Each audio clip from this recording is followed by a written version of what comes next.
আসসালামু আলাইকুম ভিউয়ার্স, কেমন আছেন? আমি কামরুল হাসান সোহেল, আমার ইউটিউব চ্যানেল অল ইনফরমেশন বিডিতে আপনাকে স্বাগত। আমি বরাবরের মতো আজকেও নতুন একটা ভিডিও নিয়ে আপনাদের সামনে এসেছি। আজকে যে ভিডিওটা দেব সেটা হলো কিভাবে পাসপোর্ট রিইস্যু করতে হয়। পাসপোর্টের মেয়াদ শেষ হয়ে গেলে পাসপোর্ট রিনিউ করতে হয়, রিইস্যু করতে হয়। কীভাবে করতে হবে, কীভাবে ফর্ম ফিল আপ করতে হবে, কী কী জমা দিতে হবে, আমি সব বিস্তারিত আপনাদের সম্মুখে আজকে বলবো। আর যারা আজকে নতুন, আমার চ্যানেলটাকে সাবস্ক্রাইব করেন এবং পাশে থাকা বেল বাটনে চাপ দিয়ে রাখেন, যাতে নতুন নতুন ভিডিও আপডেট আসলে আপনারা সবার আগে পেতে পারেন। আর যারা নতুন পাসপোর্ট করবেন তাদের সম্বন্ধে একটা ভিডিও আমার চ্যানেলে দেওয়া আছে, চ্যানেলে যেয়ে দেখে আসতে পারেন। আর ভিডিওটা শুরু থেকে শেষ পর্যন্ত দেখবেন। আমি ভিডিও শেষে কিছু ট্রিক্স এবং টিপস দিয়ে থাকি, যা খুবই গুরুত্বপূর্ণ। আর সময় নষ্ট করবো না, শুরু করা যাক।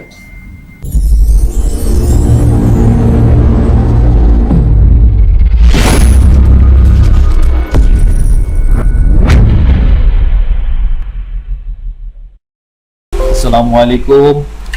আমি আজকে আপনাদেরকে দেখাবো কিভাবে বাংলাদেশের পাসপোর্ট রিইস্যু করতে হয়।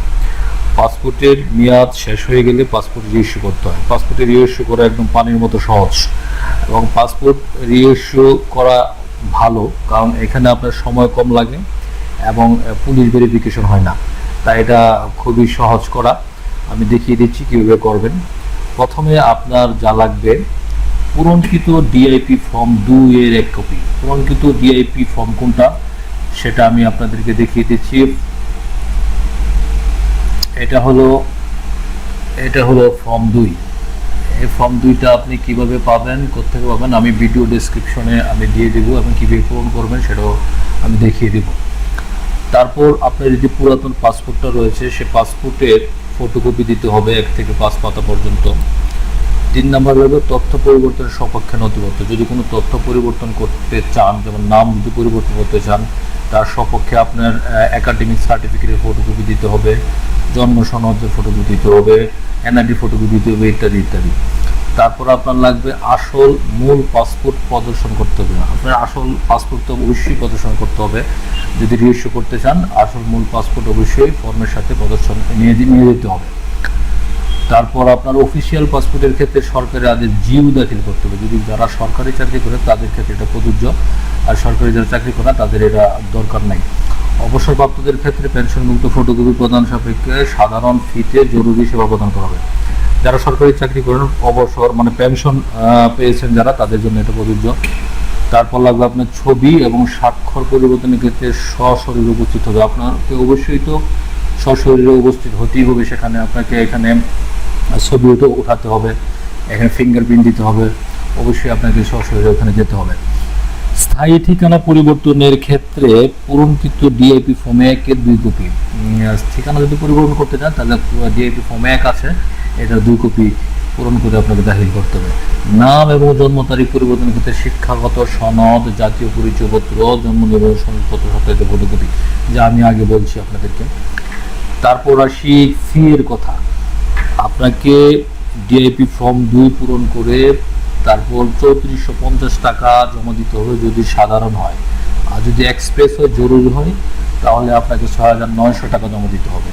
যেহেতু আপনার পাসপোর্ট, যেহেতু পুলিশ ভেরিফিকেশন নেই এখানে, আমি পরামর্শ দিব যাতে সাধারণভাবে 3450 টাকারই জমা দেন। আপনার 6900 টাকা জমা দেওয়ার প্রয়োজন নাই। আর যদি অতি জরুরি হয় তাহলে আপনি করতে পারেন, কিন্তু সাধারণ জমা দেওয়াই ভালো, তাড়াতাড়ি চলে আসবে, যেহেতু পুলিশ ভেরিফিকেশনের ঝামেলাটা নাই।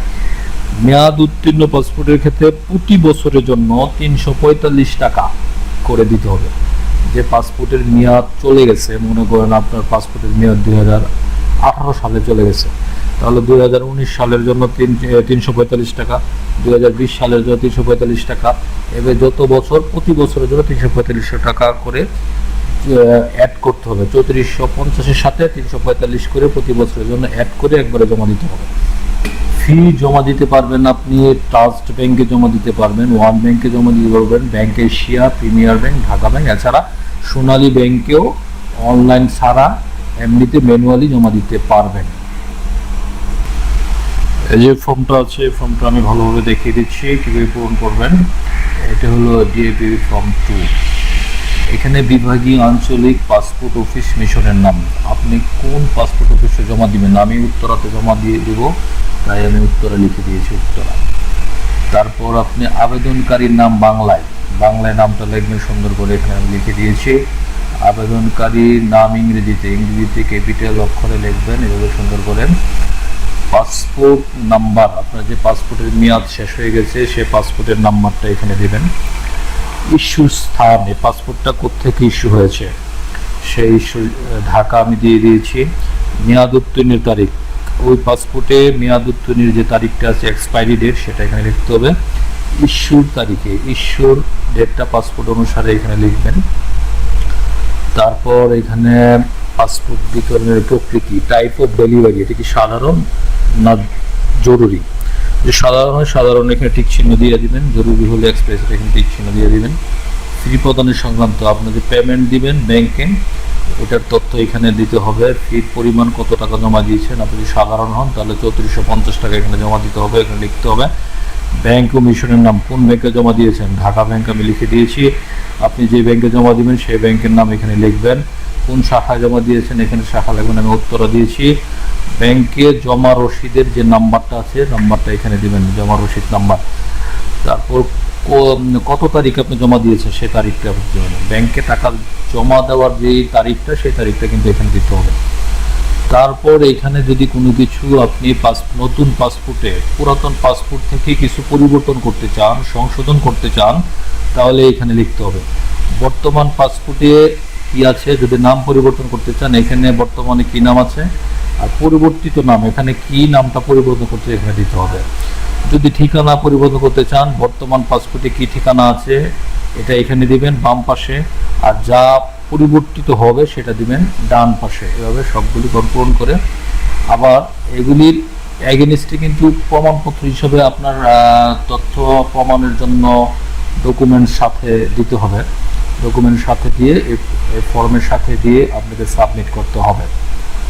তারপর পূরণ করার পর নিচে তারিখ আছে বাম সাইডে, তারিখ যেদিন আপনি জমা দিবেন জমা দেওয়ার তারিখটা এখানে দিবেন। ফর্মটা যেদিন জমা দিবেন তারপর ডান পাশে আপনার আবেদনকারী স্বাক্ষর এখানে দিয়ে দিবেন। এতে ফর্ম পূরণ করা হয়ে গেল পানির মতো সহজ। বলেছিলাম ভিডিও শেষে কিছু টিপস এবং ট্রিক্স দেব। নাম্বার 1, আপনি ফর্মের সাথে বর্তমান ঠিকানা প্রমাণের জন্য ইউটিলিটির বিল সাথে দিতে হবে। বিদ্যুৎ বিল, গ্যাস বিল, পানি বিল যে কোনো একটা দিলেই হবে।